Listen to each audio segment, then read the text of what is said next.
हाँ जी बेटा, good evening to all of you. बेटा आज हम स्टार्ट कर रहे हैं अपना कैश फ्लो का third part, practical part. Last class में हमने एक क्वेश्चन कंप्लीट किया था जिसको कंप्लीट करने में हमें बहुत टाइम लग गया था, जिसके अंदर हमने सारे कंसेप्ट अपने रिवाइज कर लिए थे, फॉर्मेट वगैरह सब कुछ चेक कर लिया था।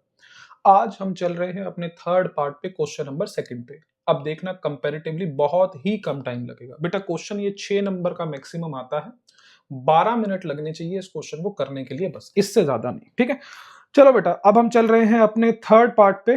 ठीक है, नोट्स के लिए आपको पता है आपने ये ग्रुप ज्वाइन करना है। ठीक है, चलो बेटा हमने क्वेश्चन नंबर फर्स्ट कंप्लीट कर लिया था, हम चल रहे हैं क्वेश्चन नंबर सेकंड पे। चलो जी, फर्स्ट हमारा था 2020 कंपार्टमेंट का, सेकंड वाला देखते हैं क्या ये कोई पेपर का क्वेश्चन है। हाँ जी, ये सीबीएसई 2019 का क्वेश्चन है, तो सारे क्वेश्चन आपके एग्जाम के हैं ऑलमोस्ट। चलो देखते हैं जरा क्या कह रहा है। चलो, करा from the following balance sheet of K limited and the additional information as on 31 March 2018 prepare cash flow statement. आपको नोट्स भी याद है, नोट्स जो मैंने आपको लिखवाए थे ये सारे, कि कैसे अटेम्प्ट करना है क्वेश्चन। सबसे पहले मार्क करना है करंट ईयर और प्रीवियस ईयर पे। ठीक है सर, अभी भी हम थोड़ा बहुत उसी के हिसाब से चलेंगे, करंट ईयर और previous year. Sir current year ये है, प्रीवियस ईयर ये है। ठीक है जी, सेकंड स्टेप था सारी की सारी एडजस्टमेंट कवर कर लो। एक बार सारे के सारे क्वेश्चन पे मैं नजर मार रहा हूँ, धीरे धीरे इंप्रूव करना है। आपने करंट ईयर प्रीवियस लिख लिया, फटाफट से क्वेश्चन पे नजर मारो। Sir share capital reserve and surplus आपको दे रखा है। ठीक है सर, रिजर्व एंड सरप्लस है। उसके बाद आपको दे रखा है लॉन्ग टर्म बोरोइंग। ठीक है, उसके बाद शॉर्ट टर्म बोरोइंग है, शॉर्ट टर्म प्रोविजन है। ठीक है, उसके बाद प्रॉपर्टी प्लांट एंड इक्विपमेंट है, इंटेंजिबल एसेट आपको दे रखी है।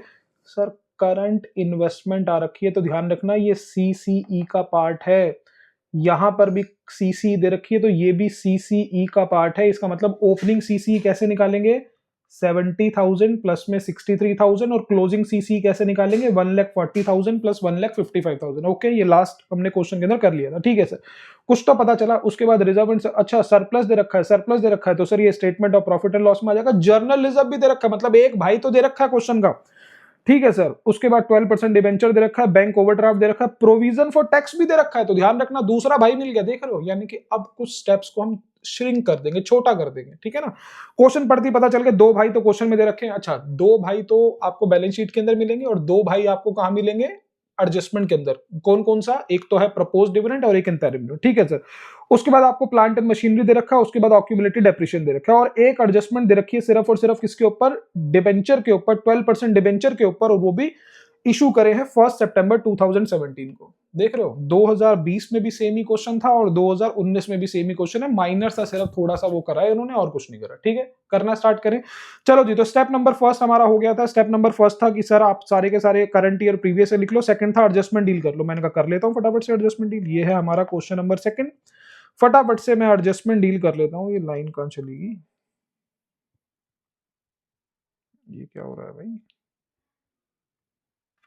पता नहीं भी क्या इसमें प्रॉब्लम आ रही है। छोटा कर रहा हूँ तो लाइन आ रही है, बड़ा कर रहा हूँ तो लाइन नहीं आ रही। भाई लाइन हम दोबारा से ही ड्रॉ कर लेते हैं, इसको रब भी नहीं करने दे रहा भाई, क्या हो गया भाई।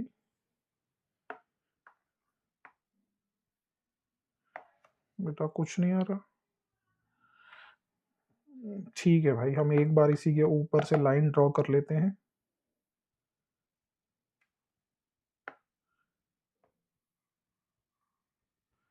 ठीक है, हमने इसके ऊपर से लाइन ड्रॉ कर दी है। अब हमारी लाइन तो एक तो दिखाई देगी देगी। ठीक है ना, चलो ठीक है। अब हो सकता है इसमें कोई प्रॉब्लम चल रही हो, ऐप है, ऐप में तो प्रॉब्लम आती रहती है।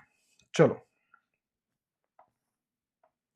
तो सर फटाफट से आपने अपना स्टेप नंबर फर्स्ट कंप्लीट कर लिया। स्टेप नंबर सेकंड पे चलो, जल्दी से आप कैलकुलेशन करो, वर्किंग नोट बनाओ, फटाफट से लिखो calculation of interest on debentures. Interest की कैलकुलेशन करो, दे ढूंढो फटाफट से कहां पर लिखा है इंटरेस्ट, कहां पर लिखा है 12% डिवेंचर। सर ये रहा 12% डिवेंचर्स। सर पिछले साल डिवेंचर थे 3 लाख के, अब हो गए 5 लाख के। बेटा मेरी बात सुने, इसके नीचे जो इसका टोटल दे रखा है इससे कोई लेना देना नहीं होता। सिर्फ अमाउंट के आगे जो अमाउंट, नेम के आगे जो अमाउंट लिखा है सिर्फ उससे, टोटल से कोई लेना देना नहीं है। ठीक है ना, जैसे कि पिछले वाले क्वेश्चन में ये टोटल नहीं लिखा हुआ था, हालांकि एक के नीचे टोटल लिखा था, किसके नीचे, मशीनरी और ऑक्यूमुलेटेड डेप्रिसिएशन के नीचे, और मैंने कहा था इसके टोटल से कोई लेना देना नहीं है, इंडिविजुअल आइटम की बात करनी है। वैसे ही सरप्लस ये रहा, जनरल रिजर्व ये रहा, इसके टोटल अमाउंट से कोई लेना देना नहीं है। बैंक ओवरड्राफ्ट ये रहा, इसके टोटल अमाउंट से कोई लेना देना नहीं है। प्रोविजन फॉर टैक्स ये रहा, इसके टोटल अमाउंट से कोई लेना देना नहीं है। मशीनरी ये रहा, ऑक्यूमुलेटेड डेप्रिसिएशन ये रहा, इसके टोटल अमाउंट से कोई लेना देना नहीं है। गुडविल ये रहा, इसके टोटल अमाउंट से कोई लेना देना नहीं है। ये एक बात हम इस क्वेश्चन में और सीख गए। चलो अच्छा फटाफट से 12% डिबेंचर सर, ये रहा 12% डिबेंचर सर, पिछले साल थे 3 लाख के, अब हो गए 5 लाख के। सर 2 लाख के नए डिबेंचर इशू करें, कब करें? 1 सितंबर को। इसका मतलब साल के शुरू में कितने के डिबेंचर थे? 3 लाख के, यानी कि 1 अप्रैल को, अगर 31 मार्च को 3 लाख है तो 1 अप्रैल को भी 3 लाख ही होंगे। सर पूरे अप्रैल, पूरा मई, पूरा जून, पूरा जुलाई, पूरा अगस्त, ये 5 महीनों तक कितने के डिबेंचर रहे मेरे पास? 3 लाख के। जैसे ही अगस्त के बाद सितंबर आया, मैंने 2 लाख के डिबेंचर और इशू कर दिए। अब जल्दी से बताओ, 3 लाख के तो पहले से पड़े थे, 1 सितंबर को 2 लाख के और इशू कर दिए, तो 1 सितंबर से कितने के डिबेंचर हो गए होंगे? 5 लाख के। सितंबर से लेकर के मार्च में भी कितने हैं? सर 5 लाख के। तो जल्दी से बताओ, पूरा सितंबर, अक्टूबर, नवंबर, दिसंबर, जनवरी, फरवरी, मार्च, कितने के डिबेंचर रहे? पहले 5 महीने डिबेंचर रहे 3 लाख के, और आखिरी के 7 महीने कितने के डिबेंचर रहे? 5 लाख के। तो पहले 5 महीने पर इंटरेस्ट कैलकुलेट होगा 3 लाख के अकॉर्डिंग, और नेक्स्ट 7 मंथ पर इंटरेस्ट कैलकुलेट होगा 5 लाख के अकॉर्डिंग। ठीक है बेटा, ये इंटरेस्ट मैंने आपको कैलकुलेट करना बता रखा है, फटाफट से इंटरेस्ट कैलकुलेट करें। फर्स्ट, फ्रॉम 1 अप्रैल 2017 से लेकर के 1 सितंबर 2017, और सेकंड फ्रॉम 1 सितंबर 17 से लेकर के 31 मार्च 2018। ठीक है जी, चलो चलो जल्दी से बताओ, अप्रैल, मई, जून, जुलाई, अगस्त, सितंबर। सितंबर तो गन्ना नहीं। अच्छा सर, इसकी जगह हम 1 सितंबर की जगह पर क्या हम अप्रैल, मई, जून, जुलाई, अगस्त, 31 ऑफ अगस्त नहीं लिख सकते? बेटा लिख सकते हो, 1 सितंबर भी लिख सकते हो। 1 सितंबर इसलिए लिखते हैं ताकि सोचने की जरूरत ना पड़े कि इससे एक दिन पहले क्या था। 1 सितंबर लिखें। 1 सितंबर को तो वैसे भी हमने कंसीडर नहीं करना, सितंबर मंथ को कंसीडर ही नहीं करना। अप्रैल, मई, जून, जुलाई, अगस्त, 5 महीने 3 लाख के ऊपर कितना परसेंटेज डिबेंचर है? 12% के अकॉर्डिंग 5 महीने का इंटरेस्ट कैलकुलेट करना है। और उसके बाद सर 2 लाख के और इशू कर दिए। उसके बाद 5 लाख पर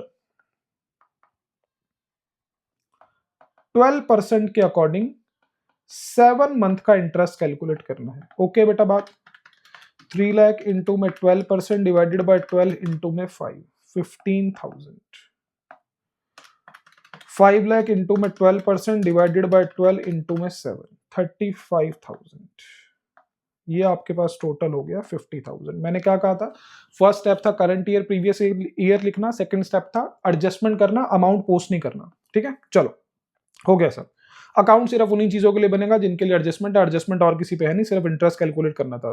थर्ड है आइडेंटिफाई करो 4 भाई। आपको लगता नहीं मैं ये आइडेंटिफाई पहले ही कर चुका हूं? जर्नलिज्म और प्रोविजन फॉर टैक्स है क्वेश्चन के अंदर। ठीक है जी। और 2 भाई नहीं है, प्रपोज डिविडेंड और इंटरनल डिविडेंड नहीं है। Point number 4, complete slab first of operating activity after considering 4 brother. 4 brother को कंसीडर करके लिए ऑपरेटिंग एक्टिविटी बनाओ, लेकिन कोई अमाउंट मत लिखना। मैंने कहा ठीक है, ये लो। तो सबसे पहली शुरुआत ऑपरेटिंग एक्टिविटी की कहां से होती है? Change in statement of profit and loss account. कैसे? Current year minus previous year, current year minus previous year. ठीक है सर। सर इसके बाद क्या करेंगे? इसके बाद ऐड कर देंगे जर्नल रिजर्व मेड, क्योंकि अगर जर्नल रिजर्व दे रखा है तो पक्की बात है वो मेड ही दे रखा होगा, घबराने वाली बात नहीं है। और एक है प्रोविजन फॉर टैक्स मेड, पक्की बात है बेटा मेड है। ठीक है जी, चलो। अच्छा इसके बाद क्या आ जाता था आपका? Net profit before tax. ये स्लैब फर्स्ट कंप्लीट हो गई। इसके बाद हम लिखते थे adjustment of non cash and non operating items. Okay, तो मैंने फर्स्ट स्लैब यहां से यहां तक कंप्लीट कर दी बिना अमाउंट लिखे, और सेकंड स्लैब कर दी। और थर्ड स्लैब आपको पता है प्रॉब्लम आती है, सर पता नहीं सेकंड स्लैब कितनी बड़ी होगी कितनी छोटी होगी, तो थर्ड स्लैब में शुरू ही नहीं करता, मैं उसके अमाउंट को छोड़ देता हूं। आपको याद है ना, 3 अमाउंट छोड़ते थे, करंट असेट, करंट लायबिलिटी, जो सिर्फ किसका पार्ट हो? वर्किंग कैपिटल का, और कहीं डील ना हो रखी हो। और एक है टैक्स पेड। ठीक है जी, चलो ठीक है सर, हमारा ये वाला स्टेप भी हो गया, स्टेप नंबर 4 भी हमारा हो गया। अब है स्टेप नंबर 5, मतलब स्टार्टिंग से स्टार्ट हो जाओ, first element of balance sheet से। चलो जी, first element of balance sheet से मैं स्टार्ट हो रहा हूं। सबसे पहले मेरे को दे रखा है शेयर कैपिटल, जल्दी से बताओ 5,80,000 के शेयर कैपिटल 7,90,000 के हो गए। इसका मतलब सर 2,10,000 के इस साल नए शेयर इशू करे होंगे। और शेयर इशू करना, आप घबराना नहीं है, शेयर इशू करना कौन सी एक्टिविटी है? Issue of share capital. Sir कहीं एक्सपेंस और इनकम तो नहीं? अरे मैंने कहा नहीं है भाई, ये तो लोन है भाई साहब, फाइनेंसिंग एक्टिविटी, उधार ले लिया लोगों से, घबराना नहीं है, एक ही इंपैक्ट आएगा। चलो जी, उसके बाद दे रखा है रिजर्व एंड सरप्लस। सर इसके आगे तो नोट दे रखा है, तो भैया इस अमाउंट को, ये ऊपर नीचे हो गया ये अमाउंट, ठीक है ना, ये अमाउंट ऊपर नीचे हो गया, थोड़ा यहाँ पर आना चाहिए था, यहाँ लिख दिया, कोई दिक्कत नहीं है। ठीक है जी, इस अमाउंट से लेना देना नहीं है। नोट नंबर 1 पे चलो जाओ। नोट नंबर 1 में दे रखा है सरप्लस। सर पिछले साल प्रॉफिट था सिर्फ 60,000 का, अब हो गया 3,20,000 का। तो जल्दी से बताओ इस साल कितना प्रॉफिट और मैंने बचा लिया होगा या कमा लिया होगा? 2,60,000। तो जल्दी से बताओ, फटाफट से लिखो, current year minus previous year कितना था? 3,20,000 माइनस 60,000। देख लेता हूँ एक बारी, 3,20,000 माइनस 60,000। हाँ जी, तो जल्दी बताओ इस साल कितना बचा लिया होगा? 2,60,000 इस साल बचा लिया होगा। बिल्कुल ठीक है सर। उसके बाद क्या है? उसके बाद एक दे रखा है जनरल रिजर्व। बताओ बेटा, 60,000 का जनरल रिजर्व 1,40,000 का हो गया। 60,000 का जनरल रिजर्व 1,40,000 का हो गया। तो जल्दी बताओ कितने का रिजर्व इस साल और बनाया? 80,000 का रिजर्व इस साल और बना लिया। बना लिया तो क्या प्रॉफिट में से माइनस कर दिया होगा? हाँ जी सर, माइनस कर दिया होगा। क्या कोई पैसा गया? सर ये तो नॉन कैश है, ये तो कहीं पर भी नहीं आना चाहिए कैश फ्लो स्टेटमेंट में, लेकिन फिर भी मेरे ऑपरेटिंग में से माइनस कर रखा होगा। ठीक करने के लिए क्या कर दूंगा? प्लस कर दूंगा। तो ये आ गया आपके पास कितना? 80,000। चलते चलो बेटा, अपने आप सारे के सारे अमाउंट आ जाएंगे, ढूंढना नहीं है किसी अमाउंट को। अब फॉर्मेट इसी तरीके से मैंने आपका डिराइव कर रखा है। चलो ठीक है सर। सर उसके बाद मेरे को दे रखा है, यानी कि मेरा ये फर्स्ट हो गया, सेकंड हो गया, third long term borrowing. Long term borrowing के आगे नोट नंबर 2 लिखा है। अब जरा लॉन्ग टर्म बोरोइंग के ऊपर मैं आ रहा हूं। 12% डिबेंचर, आपको पता है 12% डिबेंचर, डिबेंचर को लेकर के एक एडजस्टमेंट होती है, इशू हुआ या रिडीम हुआ। दूसरी एक हिडन एडजस्टमेंट होती है जिसे मैं कहता हूं 12% डिबेंचर, यानी कि इंटरेस्ट ऑन डिबेंचर। दो एडजस्टमेंट है इसके अंदर, एक नहीं है दो है। पहले एक एडजस्टमेंट को चेक करो, डिबेंचर्स को। सर 3 लाख के डिबेंचर 5 लाख के हो गए, सिंपल सी बात है। Issue of debenture, financing activity, कितने के? 2 लाख के। 3 लाख के 5 लाख हो गए। हाँ जी सर, ओके खत्म। दूसरा इंटरेस्ट ऑन डिबेंचर, क्या आपने कैलकुलेट कर रखा है? मैंने कहा कैलकुलेट कर रखा है। 50,000। जल्दी से बताओ इंटरेस्ट ऑन डिबेंचर क्या खर्चा है? हाँ जी है। क्या कैश में? हाँ जी है। अब जल्दी से बताओ, अब इसके बारे में सोचो, इंटरेस्ट ऑन डिबेंचर कौन सी एक्टिविटी है? फाइनेंसिंग। कहां से माइनस होना चाहिए? फाइनेंसिंग से। लेकिन अगर ये खर्चा है तो ऑलरेडी कहां से माइनस हो रखा होगा? ऑपरेटिंग में से। अगर ये ऑपरेटिंग में से माइनस हो रखा होगा तो जल्दी बताओ, क्या एक ही चीज दो दो जगह पर लिख दोगे? नहीं सर, एक चीज एक ही जगह पर आएगी। सर इसको आपने ऑपरेटिंग में से क्यों माइनस कर रखा है? गलत है सर, इसको ठीक करने के लिए क्या करो, ऑपरेटिंग में प्लस, और सही कहां होना चाहिए था? फाइनेंसिंग में माइनस। ओके बेटा, चलो। तो 50,000 रुपए को सेकंड स्लैब के अंदर इंटरेस्ट ऑन डिबेंचर्स में इसको प्लस करो, और इंटरेस्ट ऑन डिबेंचर्स फाइनेंसिंग में से माइनस करो। ओके बेटा। सर हमें पता नहीं चल रहा कौन सी स्लैब में क्या आएगा ऑपरेटिंग की। फर्स्ट स्लैब में सिर्फ 4 भाई, लास्ट वाली स्लैब में सिर्फ करंट एसेट करंट लायबिलिटी, और बीच वाली स्लैब में जो भी बचा है सब कुछ। ओके चलो, अभी बीच वाली स्लैब ही चल रही, करंट एसेट करंट लायबिलिटी आई नहीं। ठीक है चलो, ठीक है सर। ये 12% डिवेंचर की दोनों एडजस्टमेंट कर ली। अब क्या है? Short term borrowing, note number 3। देखूं तो सही, शॉर्ट टर्म बोरोइंग में क्या है? याद है ना, पूरी बैलेंस शीट बना लेना, लेकिन करंट एसेट और करंट लायबिलिटी को छोड़ देना, और एक टैक्स पेड को छोड़ देना। करंट एसेट और करंट लायबिलिटी में सिर्फ उन्हीं चीजों को छोड़ना जो कहीं और डील नहीं हुए। ठीक है जी, चलो देखो जरा फटाफट से, क्या यही था करंट एसेट करंट लायबिलिटी? ठीक है सर। सर क्या है? देखो जरा शॉर्ट टर्म बोरोइंग में नोट नंबर 3 में क्या है? Bank overdraft. जल्दी से बताओ बेटा, बैंक ओवरड्राफ्ट क्या है? सर लोन है। क्या ये करंट लायबिलिटी है? हाँ सर, करंट लायबिलिटी है, लेकिन क्या ये वर्किंग कैपिटल में डील होगा या फिर हम इसको डील करेंगे फाइनेंसिंग एक्टिविटी में? सर लोन से रिलेटेड चाहे कोई भी एक्टिविटी हो, वो सारी की सारी कौन सी है? फाइनेंसिंग है। तो जल्दी से बताओ बेटा, बैंक ओवरड्राफ्ट कहाँ पर डील होगा? मैं इसके ऑपरेटिंग में डील करूँ, चेंज इन वर्किंग कैपिटल में डील करूँ, या फिर फाइनेंसिंग एक्टिविटी में? सर आपके सिलेबस के अकॉर्डिंग। सर वैसे तो बैंक ओवरड्राफ्ट को आप करंट लायबिलिटी की तरह भी ट्रीट कर सकते हो, लेकिन आपके सिलेबस के अकॉर्डिंग, 12th क्लास के अकॉर्डिंग क्लियरली मेंशन है कि बैंक ओवरड्राफ्ट को हम लोन ही मांगेंगे। मतलब हम मानेंगे कि आपने बिजनेस के लिए नहीं लिया, किसी और काम के लिए लिया, ऑपरेटिंग के लिए नहीं लिया, इन्वेस्टिंग के लिए लिया होगा, फाइनेंसिंग के लिए ले लिया होगा, वो मान के चलेंगे। तो जल्दी से बताओ बेटा, अगर ये ऑपरेटिंग के लिए नहीं लिया तो क्या ये working capital change operating activity में डील होगा? नहीं होगा सर। तो जल्दी से बताओ, बैंक ओवरड्राफ्ट कहां पर डील होगा? भले ही ये करंट लायबिलिटी में दिखा रखा है, लेकिन ये कहां पर डील होगा? फाइनेंसिंग एक्टिविटी में। बैंक ओवरड्राफ्ट का मतलब होता है लोन लेना, बैंक से लोन ले लिया एक तरीके से, कोई दिक्कत नहीं। तो जल्दी से बताओ बेटा, बैंक ओवरड्राफ्ट 42,000 का बैंक ओवरड्राफ्ट 1,15,000 का हो गया, इसका मतलब 73,000 का और लोन ले लिया। तो जल्दी से बताओ बेटा, अगर और लोन ले लिया तो मैं क्या बोलूंगा? Bank overdraft taken. कहां पर? फाइनेंसिंग एक्टिविटी में। बैंक ओवरड्राफ्ट टेकन कितना? 73,000, और ये आएगा पॉजिटिव के अंदर। ओके बेटा, दिखा तो करंट लायबिलिटी में रखा है, लेकिन वर्किंग कैपिटल में डील नहीं होगा। क्लियर बात है, ध्यान रखना इस चीज का। चलो जी। अच्छा सर, उसके बाद क्या है बेटा? उसके बाद है short term provision. Short term provision में है प्रोविजन फॉर टैक्स। देख लो, प्रोविजन फॉर टैक्स। तो जल्दी बताओ, अगर इसके अंदर प्रोविजन फॉर टैक्स है, तो प्रोविजन फॉर टैक्स तो मैंने देखा था ऑपरेटिंग के अंदर प्लस होता है और उसी में से माइनस होता है। मेड याद है ना? लास्ट क्लास में मैंने बताया था टैक्स पेड कहां से माइनस करते हैं? नीचे। और बताओ टैक्स मेड कहां पर प्लस करते हैं? सर फर्स्ट स्लैब के अंदर। कोई दिक्कत वाली बात नहीं। तो जल्दी से बताओ बेटा, प्रोविजन फॉर टैक्स, क्या इसका कोई अकाउंट बनेगा क्या? नहीं सर, क्योंकि कोई एडजस्टमेंट नहीं है। दूसरी चीज, क्या इसको मैं स्किप कर दूं कि इसे वर्किंग कैपिटल चेंज में डील करूंगा? नहीं सर, हम इसको डील करते हैं सेपरेटली, ताकि मुझे टोटल कमाई पता चल सके, इसलिए हम इसको ऊपर वाली स्लैब में दिखाते हैं। ओके, जल्दी से बताओ बेटा, अगर हमें प्रोविजन फॉर टैक्स तो दे रखा है, लेकिन इसके ऊपर कोई एडजस्टमेंट नहीं दे रखी, तो क्या अकाउंट बनेगा? नहीं सर, अकाउंट नहीं बनेगा। तो सर हम इसको डील कैसे करेंगे? इसको हम डील कैसे करेंगे? मैंने आपको कहा था, जब भी आपको प्रोविजन फॉर टैक्स दे रखा है, लेकिन ना तो क्वेश्चन में टैक्स पेड बता रखा है, ना ही क्वेश्चन में टैक्स मेड बता रखा है, तो पता है क्या करूंगा? नेट के बेसिस पर आंसर नहीं लूंगा मैं। पता है क्या बोलूंगा? प्रीवियस ईयर में जो भी टैक्स होगा उसे इस साल पूरा का पूरा पे कर दिया होगा। सर फिर अगर पिछले साल वाला पूरा पे कर दिया, तो ये 1,18,000 फिर इस साल कैसे बच रहा है? क्योंकि ये टैक्स इस साल पूरा का पूरा मेड कर लिया होगा। ये सब मैंने आपको करा रखा है, कोई दिक्कत नहीं है। इसका मतलब अगर हमें प्रोविजन फॉर टैक्स का बैलेंस दे रखा है, लेकिन बता नहीं रखा टैक्स मेड क्या है, टैक्स पेड क्या है, तो पिछले साल वाले को मैं मानूंगा पूरा का पूरा इस साल पे कर दिया होगा, और इस साल वाला पूरा का पूरा मेड कर दिया होगा। जल्दी बताओ, टैक्स मेड की फिगर क्या है? सर 1,18,000। और टैक्स पेड की फिगर क्या है? 46,000। क्लियर है?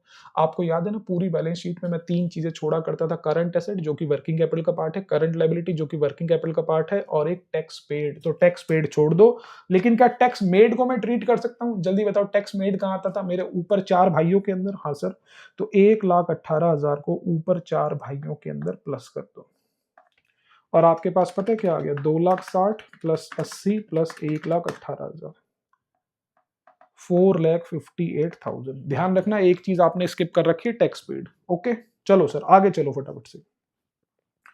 तो जल्दी से बताओ, क्या करंट लायबिलिटी की दोनों चीजें कहीं और डील हो गई हैं? हाँ सर, कहीं और डील हो गई हैं। तो क्या मुझे कुछ छोड़ने की जरूरत पड़ी करंट लायबिलिटी के अंदर? नहीं सर, कुछ भी छोड़ने की जरूरत नहीं पड़ी। बहुत अच्छी बात है, एक चीज छोड़ दी है, ध्यान रखना, टैक्स पेड। अच्छा आगे चलो फटाफट से।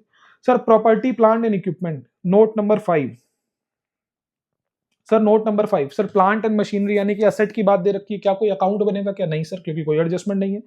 तो सर पहली बात तो इस अमाउंट से, नेट अमाउंट से कोई लेना देना नहीं है, और प्लांट एंड मशीनरी में से हमेशा ऑक्यूमुलेटेड डेप्रिसिएशन या प्रोविजन फॉर टैक्स लेस ही होता है, इसमें कुछ सोचने की जरूरत नहीं है। इंडिविजुअल फिगर पे डिसीजन लो। 7.5 लाख की प्लांट एंड मशीनरी 11 लाख की हो गई, क्या किया होगा? सर 3.5 लाख की प्लांट एंड मशीनरी खरीद ली, और प्लांट एंड मशीनरी खरीदना कौन सी एक्टिविटी है? प्लांट एंड मशीनरी परचेज करना कौन सी एक्टिविटी है? सर फाइनेंसिंग नहीं, इन्वेस्टिंग एक्टिविटी है। तो माइनस करेंगे 3,50,000 इन्वेस्टिंग एक्टिविटी। ठीक है सर, कोई दिक्कत वाली बात नहीं, ये भी नॉर्मल है। चलो अच्छा, ऑक्यूमुलेटेड डेप्रिसिएशन, पिछले साल डेप्रिसिएशन इकट्ठा था 1,15,000 का, अब हो गया 1,20,000 का। सर कितने का नया डेप्रिसिएशन इस साल लगा दिया? 5,000 का। जल्दी बताओ क्या डेप्रिसिएशन हमारा खर्चा है कि नहीं? हाँ सर खर्चा है। क्या मेरे ऊपर प्रॉफिट में से, ऑपरेटिंग में से माइनस हो रखा होगा? हाँ सर ऑलरेडी हो रखा होगा। जल्दी से बताओ क्या ये नॉन कैश नहीं है? हाँ सर ये तो नॉन कैश है, ये तो नॉन कैश है। जल्दी से बताओ अगर ये नॉन कैश है तो क्या ये कहीं पर भी मेरा ऑपरेटिंग, इन्वेस्टिंग, फाइनेंसिंग में कहीं आना चाहिए था? नहीं सर कहीं नहीं जाना चाहिए था। आपको पता है वन साइड इम्पैक्ट पड़ता है। सर कहीं पर भी नहीं जाना चाहिए था, लेकिन फिर भी आपको लगता नहीं अगर ये खर्चा है तो मेरे ऊपर प्रॉफिट में से माइनस हो रखा होगा? ठीक करने के लिए क्या करेंगे? सिर्फ ऑपरेटिंग में प्लस, और कहीं नहीं जाएगा। 5,000 रुपए मेरे ऑपरेटिंग के अंदर प्लस कर दो।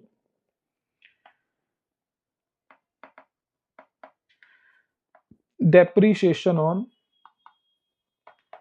प्लांट एंड मशीनरी 5,000 रुपए सिर्फ प्लस और खत्म। ओके चलो सर, उसके बाद दे रखा है इंटेंजिबल एसेट।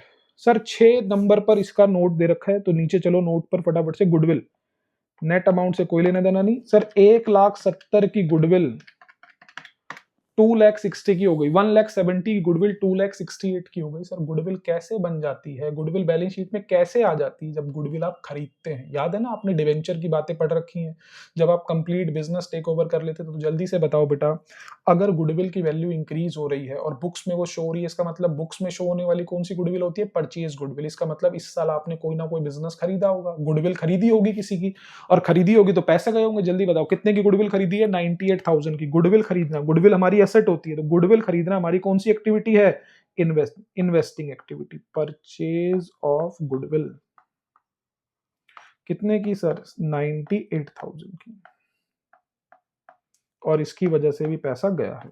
चलो उसके बाद सर हो गया करंट इन्वेस्टमेंट, किसका पार्ट है? सीसी का, एंड में डील करूंगा।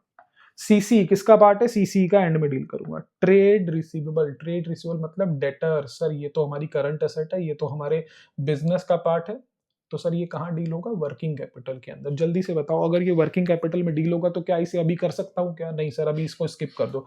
ध्यान दो मैंने दो चीजें स्किप करी है, करंट लायबिलिटी में कुछ ऐसा था ही नहीं छोड़ने वाला, दो चीजें स्किप करी है, टैक्स पेड और करंट असेट्स। ठीक है जी, करंट असेट के अंदर सिर्फ एक चीज जो कि है ट्रेड रिसीवेबल यानी कि डेटर्स। ओके और तो कुछ नहीं करा।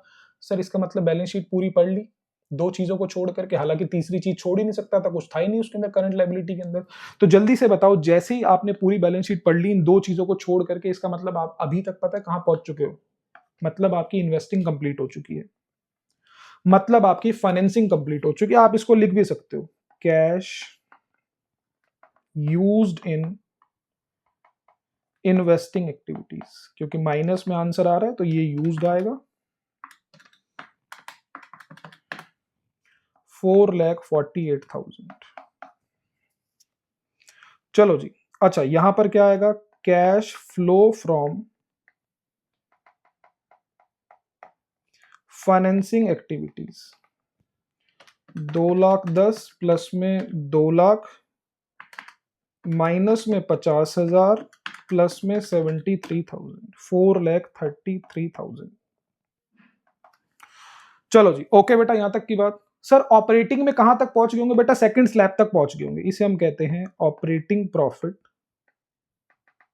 Before working capital changes. निकाल लो बेटा, फर्स्ट स्लैब का टोटल था 4,58,000 प्लस में 50 प्लस में 5,13,000। इसके अंदर एडजस्ट कर दो चेंज इन वर्किंग कैपिटल। चलो जी, चेंज इन वर्किंग कैपिटल में सिर्फ एक ही चीज थी हमारे पास जो कि था ट्रेड रिसीवेबल। सर 1,50,000 के ट्रेड रिसीवेबल 4,40,000 के हो गए। कैसे? कैसे? क्योंकि 2,90,000 के डेटर्स इस साल इंक्रीज हो गए होंगे, और डेटर इंक्रीज होने का मतलब है पैसा जाना। असेट इंक्रीज, डेटर हमारी असेट है और असेट अगर इंक्रीज होगी तो पैसा जाएगा। तो जल्दी से बताओ बेटा, इंक्रीज इन ट्रेड रिसीवेबल पैसे का क्या करेगा? आउटफ्लो। कितना? 2,90,000 नेगेटिव में। और जल्दी बताओ क्या और कोई वर्किंग कैपिटल है? करंट लायबिलिटी, करंट एसेट और कुछ है? नहीं सर, ये आपके पास आ जाएगा cash generated from operating activities लो बेटा कैश कितना जनरेट किया देख लो फटाफट से। आपने अभी तक टोटल किया था 5,13,000, जिसमें से माइनस कर दो 2,23,000। ओके, ये आपके पास आ जाएगा cash generated from operating activity 2,23,000। Okay, जल्दी से बताओ बेटा, जितना कैश इस साल जनरेट किया है क्या सारा घर ले जा पाऊंगा क्या? काम करने की वजह से एक खर्चा और है बेटा। किसका खर्चा? गवर्नमेंट का खर्चा। तो पहले मैं बताता हूं कि टोटल काम करके कमाया कितना, इसीलिए ऊपर टैक्स माइनस था, प्लस किया था, ताकि लोगों को सच्चाई बता सकूं कि टोटल कैश मैंने बिजनेस करके कितना कमाया, इतना कमाया। अब टैक्स माइनस करा लो, अब क्या दिक्कत है, माइनस कर दो टैक्स पेड, या आप माइनस नहीं, यहीं पर आप स्लैब में दिखा सकते हो। टैक्स पेड को माइनस कर दो और जल्दी बताओ टैक्स पेड हमने कितना छोड़ रखा था? टैक्स पेड हमने छोड़ रखा था 46,000। तो आपके पास आ जाएगा cash flow from operating activities. चलो बेटा जल्दी से कितना माइनस कर दो 46, 1,77,000 आ गया। ये आपके पास स्लैब फर्स्ट, ये स्लैब नहीं सॉरी ऑपरेटिंग हो गया, इन्वेस्टिंग हो गया और फाइनेंसिंग हो गया। अब जल्दी से निकाल दो नेट इंक्रीज है या डिक्रीज है, जल्दी बताओ। पॉजिटिव फिगर में आएगा नेगेटिव में? पॉजिटिव में आएगा। Net increase in cash flow कैसे? ए प्लस बी प्लस सी। जल्दी से बताओ ए का अमाउंट क्या है? ए का अमाउंट है 1,77,000, बी का अमाउंट माइनस में है 4,48,000 और सी का अमाउंट है 4,33,000। तो आपके पास नेट कैश फ्लो आपके पास आ चुका है 1,62,000। ओके, तो इस साल मैंने काम करके कितना कमाया? 1,62,000। इसके अंदर प्लस कर दो opening balance of cash and cash equivalent. कैसे? जल्दी बताओ। यहां पर सीसी के कितने पार्ट हैं? सर यहां पर सीसी के 2 पार्ट हैं। एक है आपके पास करंट इन्वेस्टमेंट और एक है आपके पास सीसी। तो 70 और 63, 70 प्लस 63 1,33,000। जल्दी बताओ क्या क्लोजिंग निकालूं? आया था इस साल इतना, प्लस ऑलरेडी पड़ा हुआ था इतना, तो मेरे हिसाब से तो आंसर आना चाहिए 2,95,000। हम आंसर को वेरीफाई भी कर सकते हैं। Closing balance of cash and cash equivalent.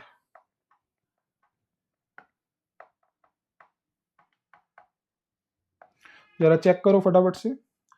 1,40,000 और 1,55,000, 1,40,000 प्लस 1,55,000। क्या सर टैली कर रहा है? हाँ सर 1,40,000। क्या बात है सर, आपके तो 6 नंबर आ गए। हाँ बेटा, कोई दिक्कत वाली बात? यहाँ तक कोई दिक्कत नहीं। तो ये क्वेश्चन हमारा कंप्लीट हो गया है, क्वेश्चन नंबर 2। ठीक है बेटा, और क्वेश्चन पर चलें। हाँ सर एक और क्वेश्चन कराओ, ये क्या बात है, एक ही क्वेश्चन से थोड़ा ना काम चलेगा। चलो ठीक है बेटा, एक और क्वेश्चन पर चल रहे हैं, देखें जरा।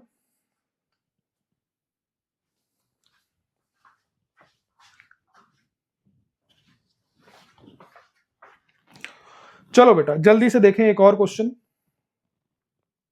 सॉल्यूशन है हमारे पास, सॉल्यूशन 3। अरे कहाँ गए क्वेश्चन भाई? भाई कोई प्रॉब्लम चल रही है इसके अंदर। मैंने तो इतने सारे फॉर्मेट बना रखे थे, लेकिन फॉर्मेट पता नहीं कहाँ चले गए हैं। फॉर्मेट ही गायब हो रखा है। चलो कोई नहीं, बना लेते हैं लाइन।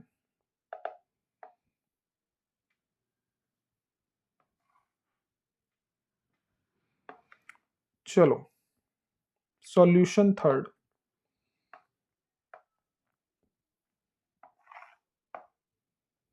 थोड़ा सा और जल्दी सर, अभी भी आप, मैंने टाइम देखा इसके अंदर अराउंड 29 मिनट आपने लगाए हैं। बेटा वो थोड़ा समझाने में लग रहा है ना, अगर आपको समझाऊं ना सीधा क्वेश्चन कराऊं तो और कम टाइम लगेगा। ठीक है चलो, अभी 3-4 क्वेश्चन तो आपको ऐसे ही कराने पड़ेंगे समझा करके। चलो क्वेश्चन नंबर 3। सर ये रहा क्वेश्चन नंबर 3। सर ये बताओ ये आया कब था? ये किसी साल में नहीं आया तो कोई दिक्कत नहीं सर, साल में नहीं आया तो क्या मतलब है, क्वेश्चन तो क्वेश्चन ही है। मैंने कहा हाँ बेटा क्वेश्चन तो क्वेश्चन है। चलो चलो बेटा देखें जरा, from the following information balance sheet आपको दे रखी है केबीसी लिमिटेड की, ठीक है सर, केबीसी लिमिटेड की बैलेंस शीट आपको दे रखी है एज एट 31 मार्च 2023। बेटा एक मिनट, चलो ठीक है, चलो 2023 एंड एडिशनल इन्फॉर्मेशन आपको दे रखी है। देखो क्या कैलकुलेट करने के लिए बोल रहे हैं, operating profit before working capital changes निकालने के लिए बोल रहा है। लेकिन भैया वो तो बहुत आसान हो गया, operating profit before working capital changes, इसका मतलब ये तो सिर्फ ऑपरेटिंग एक्टिविटी बनाने के लिए बोल रहा है और उसकी भी सिर्फ फर्स्ट स्लैब और सेकंड स्लैब बनाने के लिए बोल रहा है।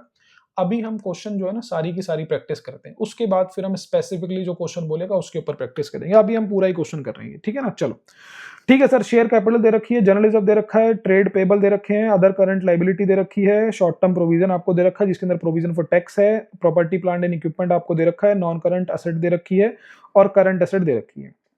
उसके बाद दे रखा है जनरल रिजर्व, उसके बाद दे रखा है सरप्लस। एडिशनल इन्फॉर्मेशन के अंदर आपको दे रखा है डेप्रीशिएशन, इस साल आपने लगाया है कितना 75,000 का, और डेप्रीशिएशन किसके ऊपर लगता है सर, असेट के ऊपर लगता है। ये रही असेट, यहीं पर है प्रॉपर्टी प्लांट एंड इक्विपमेंट, इसके ऊपर एक एडजस्टमेंट आपको सिर्फ दे रखी है, ठीक है सर। करंट ईयर और प्रीवियस ईयर एक बार मार्क कर लो सर, ये है हमारा करंट ईयर, ये है हमारा प्रीवियस ईयर, ठीक है सर। क्वेश्चन नंबर 3, सबसे पहले एडजस्टमेंट डील करोगे। एडजस्टमेंट किसके ऊपर है सर, एडजस्टमेंट आपके प्रॉपर्टी प्लांट एंड इक्विपमेंट, उसी के ऊपर आपकी एडजस्टमेंट के ऊपर लगी है। बेटा इन्वेस्टमेंट के ऊपर कभी डेप्रीशिएशन नहीं लगता, ध्यान रखना। इन्वेस्टमेंट करिए मैंने, इन्वेस्टमेंट के ऊपर कभी डेप्रीशिएशन नहीं लगता, ध्यान रखना इस चीज का।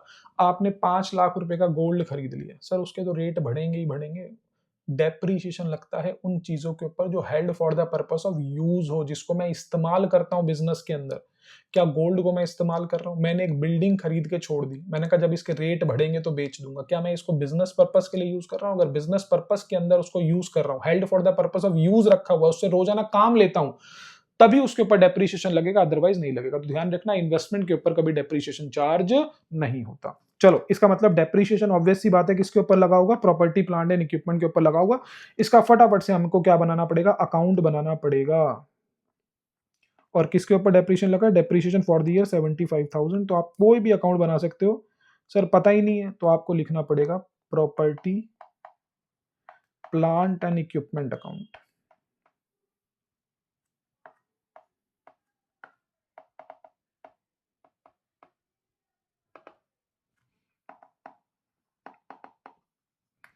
Particular rupees credit debit working note आपने बना रखे हैं बेटा ये अकाउंट। आपको पता कौन सा मेथड है सर, नेट एसेट मेथड है।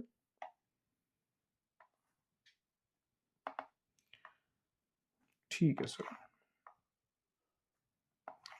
चलो सर, आपको याद है ओपनिंग और क्लोजिंग बैलेंस तो हमेशा दिया ही होता है क्वेश्चन के अंदर।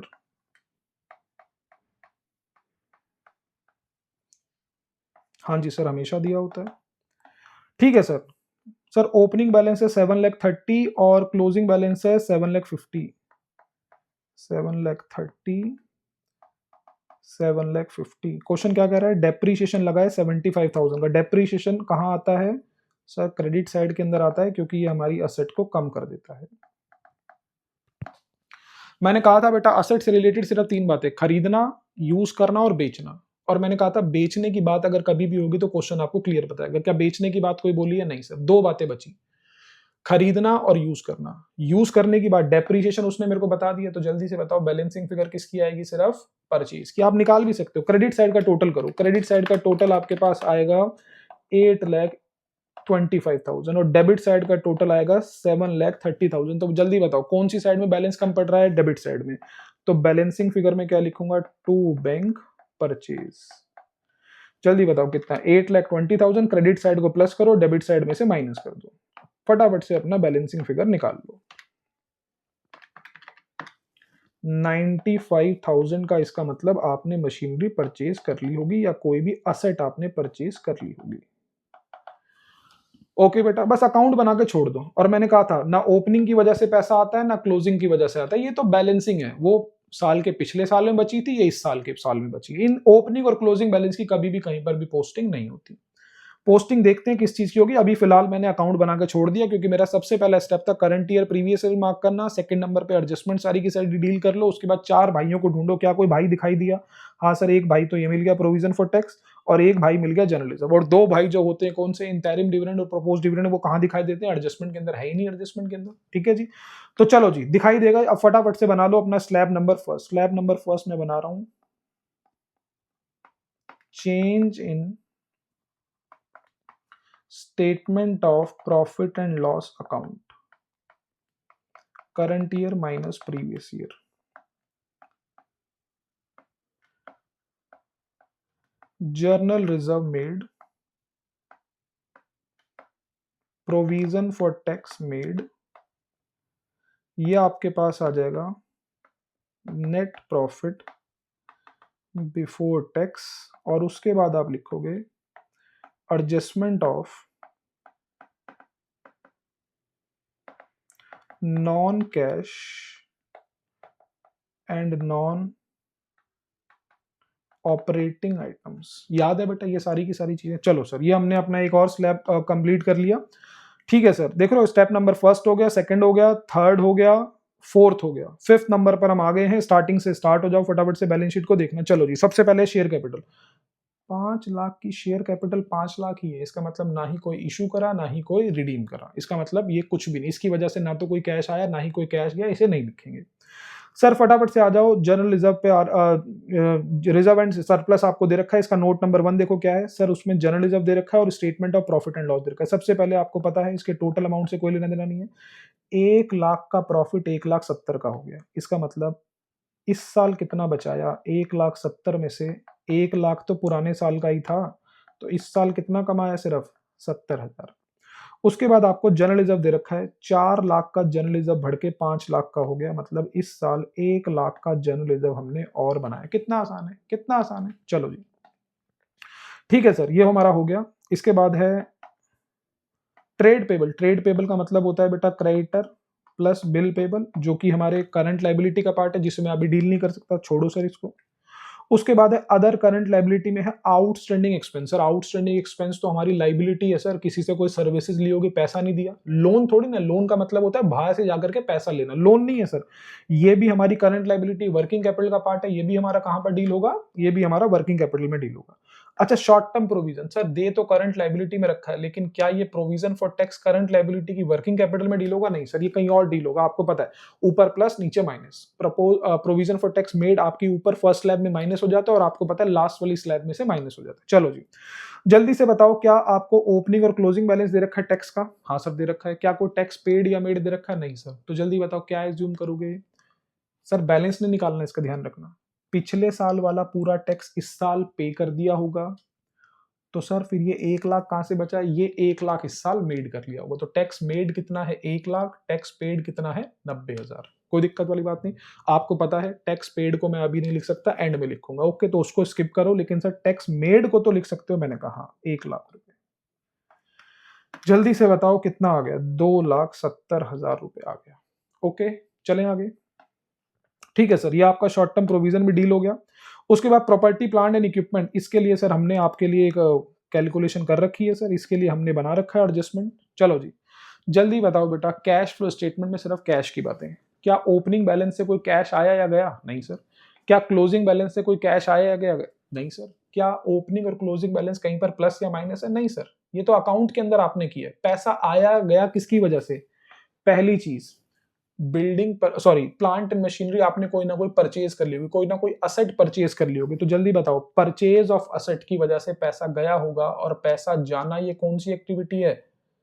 असेट खरीदना कौन सी एक्टिविटी है? असेट खरीदने की वजह से पैसा जाना कौन सी एक्टिविटी है? सर इन्वेस्टिंग एक्टिविटी है। तो जल्दी से बताओ, इसको इन्वेस्टिंग एक्टिविटी में से क्या कर दूंगा? Minus. Purchase of property plant and equipment, क्योंकि सर मुझे स्पेसिफिकली नहीं बता रखा कौन सी एसेट है, इसलिए मैंने पूरा लिख दिया कि इसी के अंदर कोई ना कोई एसेट होगी।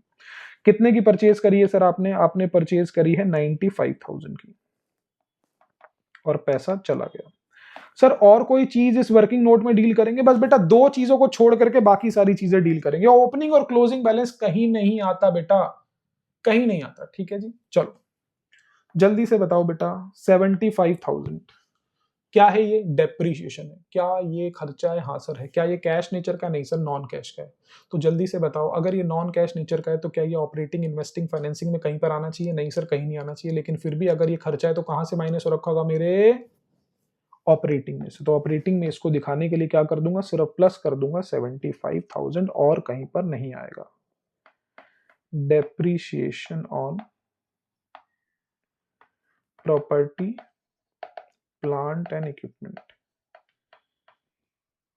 75,000। ओके, डन है? Yes sir. चलो उसके बाद है नॉन करंट इन्वेस्टमेंट। 3 लाख की इन्वेस्टमेंट अब सिर्फ रह गई 2,50,000 की। जल्दी से बताओ बेटा, क्या इन्वेस्टमेंट पे कभी डेप्रीशिएशन लगता है? इन्वेस्टमेंट को ना आप ऐसे ट्रीट कर सकते हो लाइक लैंड। मैंने आपको कराया था ना, लैंड पर कभी डेप्रीशिएशन नहीं लग सकता। और अगर लैंड की वैल्यू कम हुई और बताया ना हो क्यों कम हुई, तो डेप्रीशिएशन की वजह से तो हो नहीं सकती। तो मैं क्या मानूंगा इसको? Sale of investment. तो जल्दी से बताओ, अगर 3 लाख की इन्वेस्टमेंट अब आपकी सिर्फ 2.5 लाख की रह गई है, इसका मतलब आपने 50,000 की इन्वेस्टमेंट को बेच दिया होगा। बेच करके पैसा आना, इन्वेस्टमेंट बेच के पैसा आना कौन सी एक्टिविटी है? इन्वेस्टिंग एक्टिविटी है। तो सेल ऑफ इन्वेस्टमेंट 50,000 आया है। 50,000, हाँ जी 50,000। ओके सर, उसके बाद दे रखा है करंट असेट। ठीक है सर, जल्दी से बताओ बेटा, करंट असेट दे रखा है सर, इसके अंदर तो कुछ बता ही नहीं रखा क्या है। इसके अंदर तो कुछ बता ही नहीं रखा क्या है। सर मैं सीसी किसको मानूंगा? ओपनिंग क्लोजिंग किसको मानूंगा? इसमें तो कुछ बता ही नहीं रखा कि भाई, सिर्फ बोल रखा है करंट असेट है। अब सर मैं क्या करूं? ये तो मेरे पास बहुत ज्यादा दुविधा आ गई है। 2 तरीके हैं बेटा इसको करने के। सर बता नहीं रखा क्या है इसके अंदर। एक चीज तो पक्की बात है कि सर कुछ ना कुछ तो होगा। सर 2 अजम्पशन है इसके ऊपर। या तो आप मानो सर इसके अंदर करंट असेट होगी, कोई ना कोई डेटर होगा, बिल रिसीवल होगा, ये चीज होगी। डेटर या बिल रिसीवल होगा। अगर इसमें डेटर या बिल रिसीवल मानूंगा तो इसका मतलब ये कहां पर ट्रीट होगा? सर ये ट्रीट होगा आपका वर्किंग कैपिटल चेंजेस के अंदर। या फिर आप बोलो इस करंट असेट के अंदर सिर्फ सीसीई है और कुछ है ही नहीं। दोनों ऑप्शन आपके पास हैं, कोई दिक्कत वाली बात नहीं। दोनों ऑप्शन आपके पास हैं। या तो आप बोलो सर इसके अंदर करंट असेट के अंदर सिर्फ और सिर्फ डेटर या बिल रिसीवल होंगे, यानी कि एक ऐसी असेट होगी जो वर्किंग कैपिटल का पार्ट होगी। या फिर दूसरी अजम्पशन आप लगा सकते हो, इसके अंदर सिर्फ क्या होगा? सीसीई ही होगा। चिंता मत करना, पेपर के अंदर ऐसा क्वेश्चन नहीं आएगा। ये पेपर का क्वेश्चन नहीं है। पेपर के अंदर वो डिफाइन करेगा कि करंट असेट के अंदर क्या है। ओके, घबराने वाली बात नहीं है। मैंने आपको पहले ही बताया था ये पेपर का क्वेश्चन नहीं है। ओके, यहां तक कोई दिक्कत नहीं। जल्दी से बताएं बेटा, क्या एज्यूम कर रहे हैं आप? डेटर, बिल रिसीवल या सीसी? मैं तो कहूंगा क्योंकि कैश तो होगा ही होगा कंपनी के पास, ऐसा तो हो नहीं सकता कि 1 रुपए का भी कैश नहीं है। तो मैं तो इसको सीसी मान के चल रहा हूं। या आपको लग रहा है नहीं सर कैश तो नहीं है उसके पास, इसके अंदर डेटर या बिल रिसीवल है? क्लियर है? कोई भी एक अजम्पशन मान सकते हैं, दोनों सही है। पेपर में ऐसा क्वेश्चन नहीं आएगा, घबराने वाली बात नहीं है। उसके अंदर हमेशा आपको दे रखा होगा कि करंट एसेट के अंदर क्या है। इससे पहले 2 क्वेश्चन जो हमने करे 2020 और 2018 पता नहीं 19 का, क्या उन दोनों के अंदर सारी की सारी बातें क्लियर थी? हाँ सर क्लियर थी। पेपर के क्वेश्चन क्लियर आएंगे। तो मैं इसके अंदर मान के चल रहा हूँ सीसी। ठीक है जी, इसका मतलब सर करंट असेट आपको दे रखी है तो ये कहां डील होगा? ये सीसी के अंदर डील होगा, यानी कि ये सीसी वाली असेट है। इसको हमने वर्किंग कैपिटल चेंजेस में कंसीडर नहीं करना। ओके, तो इसे छोड़ने की जरूरत नहीं है। ये कहां पर डील हो जाएगा अपने आप? छोड़ रहा हूं, लेकिन ये डील कहां पर होगा? ओपनिंग और क्लोजिंग बैलेंस के अंदर। ओके ठीक है सर, पूरी बैलेंस शीट मेरी हो चुकी है। पूरी बैलेंस शीट करने के बाद मेरे को पता चल चुका है कितनी बातें? 3। पहली चीज, इन्वेस्टिंग पूरी हो चुकी है, फाइनेंसिंग पूरी हो चुकी है, और ऑपरेटिंग की सेकंड स्लैब तक पूरी हो चुकी है। ठीक है, तो जल्दी से बताओ ये क्या आ गया? सर पैसा गया है cash used in investing activities. कितना? 45,000 का पैसा गया है। सर फाइनेंसिंग में तो कुछ था ही नहीं इस क्वेश्चन के अंदर। तो सर फाइनेंसिंग में कुछ भी नहीं है, नील है फाइनेंसिंग। ठीक है सर। अच्छा, ऑपरेटिंग में आप आ चुके हो यहां पर। Operating profit before working capital changes. तो 2,70,000 के अंदर प्लस कर दो 75, 3,45,000। अब आप निकाल लो चेंज इन वर्किंग कैपिटल। जल्दी से बेटा, चेंज इन वर्किंग कैपिटल के लिए मैंने एक छोड़ रखा है ट्रेड पेबल। सर 50,000 के क्रेडिटर अब 60,000 के हो गए, 50,000 की लाइबिलिटी 60,000 की हुई, लाइबिलिटी बढ़ गई, इसका मतलब पैसा हमारे पास आ गया। Increase in trade payable 10,000। हाँ जी। अच्छा, आउटस्टैंडिंग एक्सपेंस, जल्दी से बताओ, 15,000 के आउटस्टैंडिंग एक्सपेंस अब 20,000 के हो गए, लाइबिलिटी बढ़ गई, फिर से हमारे पास पैसा आ गया। Increase in outstanding expense 5,000 plus. ठीक है सर, और कुछ? सर और ये दो चीजें छोड़ी थी बस, और कुछ नहीं। एक एक टैक्स पेड छोड़ा था, वो तो एंड में आएगा। ठीक है सर, उसे भी कर लो। तो ये आपके पास आ गया cash generated from operating activities. जल्दी से निकालो, 3,45,000 प्लस में 10,000 प्लस में 5,000, 3,60,000। यहां से माइनस कर दो टैक्स पेड। टैक्स पेड कितना था बेटा? टैक्स पेड था सर, टैक्स पेड था 90,000।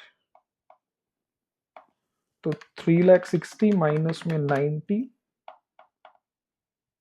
2,70,000 आ जाएगा। तो ये आ गया cash flow from operating activities. अब फटाफट से नेट कैश फ्लो निकाल दो। नेट इंक्रीज है कि डिक्रीज है? Increase. Net increase in cash flow, A plus B plus C. A का अमाउंट क्या है? 2,70,000, बी का अमाउंट नेगेटिव में है 45 और सी का अमाउंट है 0। तो 2,70,000 माइनस में 45, 2,25,000। इसके अंदर प्लस कर दो ओपनिंग बैलेंस ऑफ सीसी, तो आपके पास आ जाएगा क्लोजिंग बैलेंस ऑफ सीसी। हाँ जी बेटा, क्लोजिंग सीसी। चलो, ओपनिंग सीसी क्या है? सर हमने माना था कि करंट एसेट के अंदर सिर्फ और सिर्फ क्या है? सीसी का पार्ट है 1,25,000। तो ओपनिंग है 1,25,000। तो क्या क्लोजिंग का टोटल देखते हैं, क्या यही आ रहा है क्या? चलो जल्दी से बेटा, 2,25,000 प्लस में 1,25,000, 3,50,000 का क्लोजिंग आ रहा है। एक बार आप भी फटाफट से देखो, क्या क्लोजिंग 3,50,000 है? हाँ सर, क्लोजिंग 3,50,000 है। ओके, कोई दिक्कत वाली बात नहीं है, यहाँ तक की बात डन है। ठीक है, तो बेटा आज के लिए इतना ही। Thank you so much.